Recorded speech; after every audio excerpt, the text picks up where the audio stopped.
For me, as someone whose primary orientation was around racial and economic justice, the center's perspective on immigration was that the struggle for immigrant rights was a part of that same struggle for racial and economic justice that motivated all of us. But I think when we're doing the work in Alabama is when, like, my identity as someone whose family had left the South because of lack of opportunity to then in 2011 be back in Alabama fighting for the rights of, you know, amazing people that I was working with, amazing people who were doing great, important organizing, and also seeing the real impact on the community of HB 56, like just the fear that those communities were facing. I understood when my grandparents left Georgia in the 1930s and 1940s, and it felt very much connected, what those struggles were and the just fear and oppression that people were dealing with in both of those moments in history. And so it was a real privilege for me, you know, being connected to my African American heritage, being connected to the city of Montgomery and the role that it had played in the civil rights movement and Martin Luther King's church, and having an event there where we're bringing people who were in the struggle for the DREAM Act right now, young people who are doing that, and then people who had been young people in the freedom rights movement at the same time, and having that intergenerational conversation and also cross-racial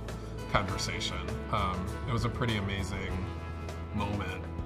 for me personally, given my heritage. And I'm really proud of the wisdom of the leadership of CCC in making that decision to say, you know, we had this political analysis about why Chicago made sense, but there's a crisis going on in this state right now, and we need to show up in a way that other people, so that other people can start building the capacity in that state to really fight against HB 56. There is a whole generation of young people who grew up with a real sense of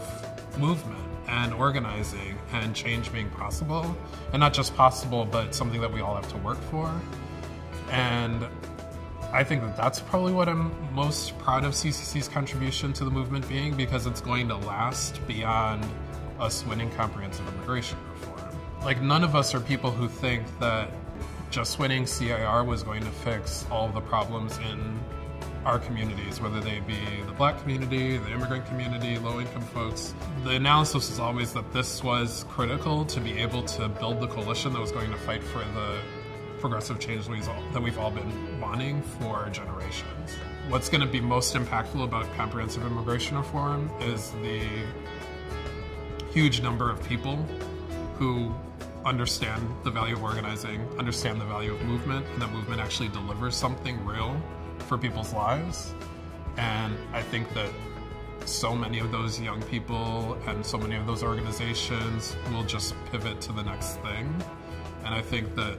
it's going to be a springboard for new kinds of organizing and change in the 2020s and 2030s, and that's what I'm most excited about.